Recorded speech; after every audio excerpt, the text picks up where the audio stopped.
BTech, BBA మరియు MBA కోర్సులు 15+ years experience ఫ్యాకల్టీతో పాటు placement guarantee. Kishkinda university, Ballari. జై శ్రీరామ్. నా పేరు మాధురి. మీరు చూస్తున్నది సుమన్ టీవీ నెట్వర్క్. ఈరోజు మనతో పాటు ఉన్నారు ప్రముఖ జ్యోతిష్య వాస్తు పండితులు బ్రహ్మశ్రీ గుండెపూడి సుధీర్ శర్మ గారు. నమస్కారం గురువు గారు. జయ శ్రీరామ్. శ్రీమాత్రే నమః. శ్రీ గురుభ్యో నమః. గురుగారు, కొంతమంది అంటూ ఉంటారు, ఇప్పుడు రోజు మనం ఇంట్లో పూజ చేసుకున్నట్లయితే గుడికి వెళ్లాల్సిన అవసరం లేదు అని చెప్పేసి కొంతమంది అంటూ ఉంటారు. ఇది ఎంతవరకు నిజం అంటారు? ఇక్కడ మనోశుద్ధి అనేటువంటిది ముఖ్యమైన విషయం నాన్న. ఇంట్లో దేవతా పూజ చేసుకున్నాం, దేవాలయానికి వెళ్ళాలా లేదా అనేటువంటి విషయానికి వస్తే దేవాలయంలో కొన్ని కాస్మెటిక్ ఎనర్జీస్ ఉంటాయి, అవి మనకి తెలియదు. అంతకుముందు కూడా మనం చెప్పుకున్నట్టున్నాం, దేవతా ఆలయ ప్రతిష్ఠ జరిగినప్పుడు ఏ రకమైనటువంటి ద్రవ్యాలు వాడుతూ ఉంటారు, దానివల్ల వచ్చేటువంటి పాజిటివ్ ఎనర్జీ ఎంత ఉంటుంది అనేది. మన ఇంట్లో మనం చేసేటువంటి పూజ, ఇంట్లో అనేక రకాలైనటువంటి పరిస్థితులు, ఆడవాళ్ళు తిరుగుతుంటారు, ఇంట్లో ఆడపిల్లలు ఉంటుంటారు, సమస్యలన్నీ ఉంటూ ఉంటాయి. పూర్వకాలంలో ఇలాంటి వాటి బారి నుంచి కొంచెం జాగ్రత్తగా ఉండేవాళ్ళు. ఇంట్లో తిరగనివ్వకుండా ఒక పక్కన ఒక రూమ్ ఇవ్వటం, ఇట్లాంటివి చేసేవాళ్ళు. రాను రాను ఆడవాళ్ళు మా హక్కులు మొత్తం హరిస్తున్నారని చెప్పి ఒక ఇది తీసుకొచ్చేసి పరిస్థితుల్లో కాలక్రమేణా ఇంట్లో అంత మామూలుగా తిరగడం అనేటువంటి సర్వసాధారణం అయిపోయింది. అవునండి. అలాంటి పరిస్థితుల్లో ఉండేటువంటి ఈ పాజిటివ్ ఎనర్జీకి ప్రతినిత్యం అనేక రకాలైనటువంటి విశేషమైనటువంటి పూజలు చేస్తూ, ధూపదీప నైవేద్యాలు పెడుతూ, అనేక రకాల అభిషేకాలు, అర్చనలు, హోమాలు అవన్నీ చేస్తూ ఉండేటువంటి ప్లేస్లో ఉండేటువంటి పాజిటివ్ ఎనర్జీకి చాలా డిఫరెన్స్ ఉంటుంది. అవునా? మనకి ఒక సామెత ఉంటుంది నాన్న, ఇంటికన్నా గుడి పదేలం. అవునా? పూర్వకాలంలో తుఫాన్లు కానీ ఏదన్నా పెద్ద ప్రమాదాలు వచ్చినా ఊళ్ళో జనాలు మొత్తం గుళ్ళోకి వెళ్ళి కూర్చునేవాళ్ళు. గుడి స్ట్రాంగ్గా కడతారు కదా, కట్టడం వల్ల ఆటోమేటిక్గా గుళ్ళో ఉండేవాళ్ళు క్షేమంగా ఉంటారు. గుళ్ళు కూలిపోవడం మనం ఇంతవరకు ఎక్కడ చూడాల. గుడి గోడలు ఈ మధ్యకాలంలో అంటే కడుతున్నప్పుడు పడిపోయినవి మన మధ్య మనం ఇక్కడ చూసాం, కానీ మన వైజాగ్ దగ్గర వరాహస్వామి వారి దేవాలయంలో కడుతున్నప్పుడు పడ్డాయి, అంతేగాని కట్టిన తర్వాత గుడి దేవాలయాలు గోడలు పగిలిపోయి మనుషులు చనిపోయారన్న వార్తలు అయితే మనం ఎక్కడ వినం. అంటే అంత స్ట్రాంగ్గా కడతారు కదా.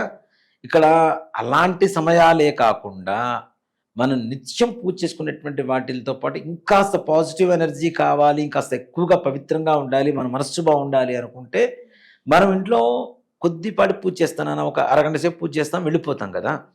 ఒక అరగంట జరిగేదానికి రోజు మొత్తం పూజలు జరిగేటువంటి స్థలానికి ఎంత ఎనర్జీ డిఫరెన్స్ ఉంటుంది. అవునా?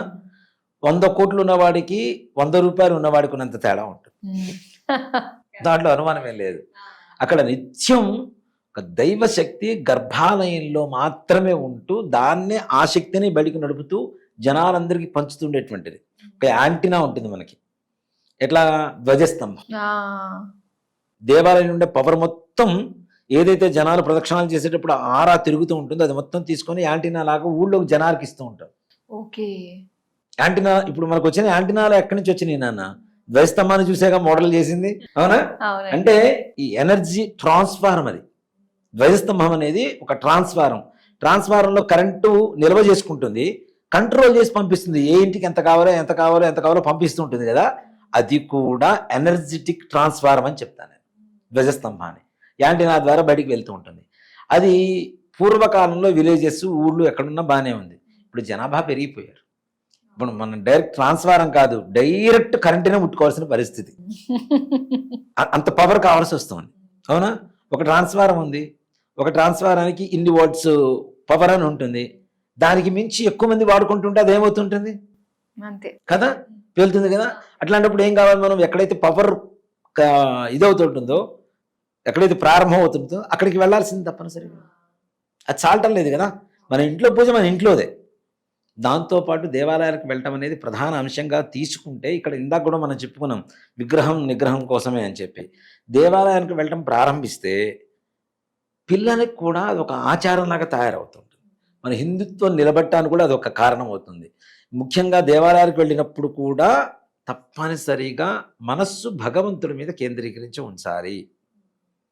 ఒక చిన్న పాపం తీసుకొని వెళ్ళాడు తండ్రి, తీసుకొని వెళ్ళి దేవాలయానికి తీసుకుని వెళ్ళాడు. నేను రాను అనుకుంటే తీసుకుని వెళ్ళిపోయాడు. ఈ ఒక్కసారికి రా నాతో రా అని చెప్పి తీసుకుని వెళ్ళాడు. తీసుకొని వెళ్ళిన తర్వాత అమ్మాయి చూసింది, చూసి మొత్తం అందరూ ఎవరో ప్రసాదాలు కింద పడేసుకుంటూ తింటున్నారు, ఏదో మాట్లాడుకుంటున్నారు. ఈ బ్లౌజ్ ఎక్కడ కొన్నావు, ఈ బంగారం నగలు ఎక్కడ కొన్నావు, అది ఎక్కడ కొన్నావు, అది ఇదని మాట్లాడుకుంటున్నారు. ఈ మాటలు మొత్తం ఈ అమ్మాయికి మైండ్కి ఎక్కుతూ ఉన్నాయి. మళ్ళీ నెక్స్ట్ డే మార్నింగ్ అమ్మాయిని అడిగాడు, ఒక్కసారి మళ్ళీ గుడికి రా నాన్న. నేను రాను, అక్కడ అంతా ఇట్లాంటివి ఉన్నాయి, ఇట్లాంటి ముచ్చట్లే ఉన్నాయి, ప్రసాదం కూడా నిర్లక్ష్యంగా కింద పడేసి తొక్కుతున్నారు, అది ఇది అని మాట్లాడింది. నా కోసం ఒక్కరోజు రా, రేపటి నుంచి నేను అడగను అని చెప్పాడు తండ్రి. సరే అని చెప్పి వచ్చి తీసుకుని వెళ్ళిన తర్వాత అమ్మాయి దోశళ్ళు ఇట్లా పట్టేసి ఇట్లా పట్టు అని అన్నాడు. నీళ్లు పోసాడు. పోసి ఇవి పడకుండా ఒక్కసారి గుడి చుట్టూ ప్రదక్షిణ చేసి రాపో అని చెప్పాడు. చేసి వచ్చిన తర్వాత ఇంటికి వచ్చేసిన తర్వాత అడిగాడు, ఇవాళ నీకు ఎవరో మాట్లాడుకుంటున్నటువంటి మాటలు వినపడ్డాయా? వినపడలేదు. ప్రసాదం కింద పడ్డ సంగతి నీకు ఏమైనా తెలిసిందా? తెలియలేదు. ఎవరేం చేస్తున్నారో చూసావా?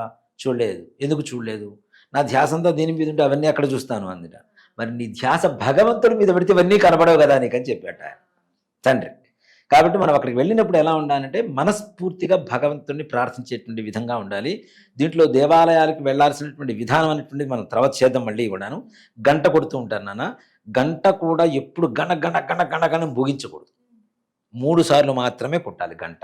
తాడనం అంటారు, గంటా తాడనం అంటారు. తాడనం అంటే మురోగించడం సంస్కృతంలో. ఈ తాడనాన్ని 3 సార్లు మాత్రమే మురోగించాలి. దాంట్లోంచి ఏంటి, ఓంకార శబ్దం వస్తుంటుంది గంటలోంచి. వింటే ఎవరికి మనం జుమ్ కంచుదే పెడతాం చూడండి. మళ్ళీ వేరే గంటలు పెట్టరు. ఎంత పెద్ద కోట్ల రూపాయల ఆస్తులున్న దేవాలయమైనా కంచుతోనే గంట ఉంటుంది. అందుకని కంచు మోగినట్టు కనకమ్మ మోగునా అని చెప్పి మనకు శ్లోకం ఉంది కదా వేమన శతకంలో. అట్లానే ఈ కంచు మోగటం అనేది ఎట్లా ఉంటుందంటే జుమ్ అని శబ్దం వస్తుంది. ఈ శబ్ద తరంగం స్వామివారి హృదయానికి తాకుతుందిట. నేను వచ్చాను అని చెప్పి చెప్పడం భగవంతుడు. ఓకే. ఈ శబ్ద తరంగం స్వామివారి హృదయానికి తగులుతుంది. ఎంత ఎవరి వైపు ఎలా చూస్తున్నా మనం గంట కొట్టాం కాబట్టి భగవంతుడి దృష్టి మన మీద సారించడానికి అవకాశం ఉంటుంది. దానివల్ల దేవాలయానికి వెళ్ళినప్పుడు కూడా ప్రదక్షిణాలు చేసేటువంటి ప్రతి దాంట్లో మంచి గొప్ప సైన్స్ ఉంది నాన్న. ప్రతి దానికి ఒక సైంటిఫిక్ రీజన్తోనే మన ధర్మాన్ని తీసుకొచ్చారు. అలాంటివి స్వామివారి హృదయ తరంగాన్ని మన ఇంట్లో ఎంతసేపు గంట కొడితే మనం వినగలుగుతాం? మన ఇంట్లో విగ్రహాలు ఇళ్ళ ఇప్పుడు పూర్వకాలంలో విగ్రహాలు ఇళ్లల్లో ఉండేవి కావు, కేవలం పటాలే ఉండేవి. విగ్రహాలు బ్రాహ్మణులు కొంతమంది దేవతార్చన చేసుకునేటువంటి వాళ్ళ ఇళ్లలో ఉండేవి. ఇప్పుడు ప్రతి ఒక్క ఇళ్లలో ఉంటున్నాయి. కానీ ఇళ్లలో ఉండకూడదు అని చెప్పడానికి కూడా కారణం అదే. నువ్వు ఇక్కడే సంపూర్ణంగా ఉందని చెప్పి నువ్వు అనుకుంటున్నావు. ఇంట్లో ఎంత చేసినా కూడా కొంత ఫలితమే వస్తుంది. అందుకనే చూడండి, జపం చేసే విధానంలో కూడా ఇంట్లో చేస్తే 100 సార్లు చేస్తే 10 సార్లు చేసిన ఫలితం వస్తుంది. దేవాలయంలో 100 సార్లు చేస్తే 100 సార్లు చేసిన ఫలితం వస్తుంది. నదీ తీరంలో 100 సార్లు చేస్తే 1000 సార్లు చేసిన ఫలితం వస్తుంది. సముద్ర తీరంలో 100 సార్లు చేస్తే 1,00,000 సార్లు చేసిన ఫలితం వస్తుంది. మనకి పర్వతాల మీద చేస్తే 100 సార్లు చేస్తే అనంతమైనటువంటి ఫలితం వస్తుంది అని చెప్తారు. ఓకే. ఇంటికి దేవాలయానికి ఉండేటువంటి తేడా అదే కదా. కాబట్టి ఇంట్లో పూజ ఇంట్లోదే, గుళ్ళో పూజ గుళ్ళోదే. గుళ్ళో పూజలు పోయి కొబ్బరికాయలు కొట్టమని ఎవ్వరు ఏ దేవుడు చెప్పడం లేదు, అడగటం లేదు. అందులో కొబ్బరికాయల రేట్లు పెరిగినాయి, అన్ని రేట్లు పెరిగిపోయినాయి. కాబట్టి మనస్ఫూర్తిగా భగవంతుడికి ఆత్మ నివేదన చేయండి. కొబ్బరికాయ కొట్టేది అందుకోసం కదా. అహంకారం ఎలా ఉంటుంది? ఇట్లా మొత్తం నివురు కప్పుకొని ఉంటుంది.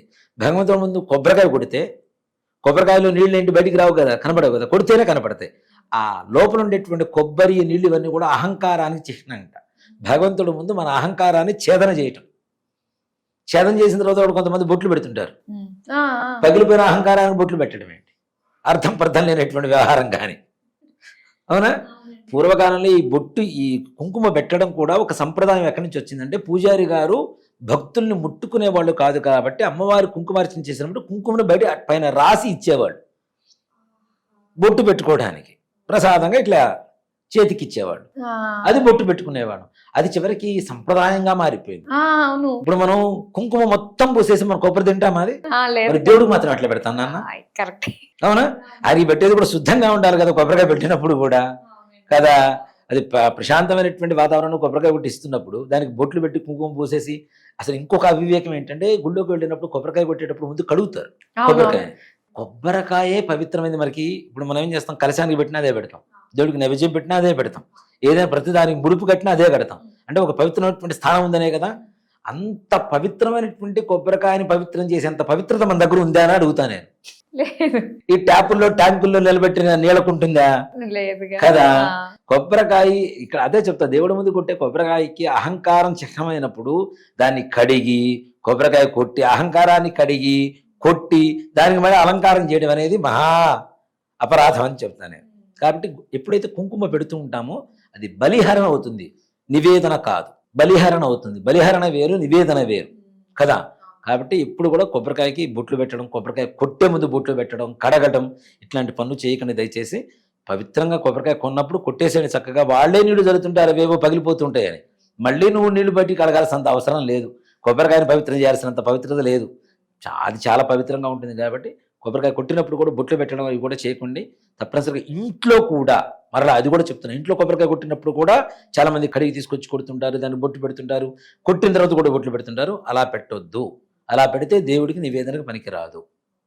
పూజ అయిపోయిన తర్వాత బొట్టు తీసుకోవడానికి కుంకుమ పెట్టడానికను నివేదన పెట్టే ముందు మొత్తం కుంకుమ పోసి నీకు పెడుతున్నా, తింటే తిను లేకపోతే లేదు, నీ కర్మ అనుకుని భగవంతుడికి వదిలేస్తే తప్పు కదా. అయ్యో చాలా పెద్ద తప్పు. సో కాబట్టి అలా బొట్లు పెట్టొద్దు.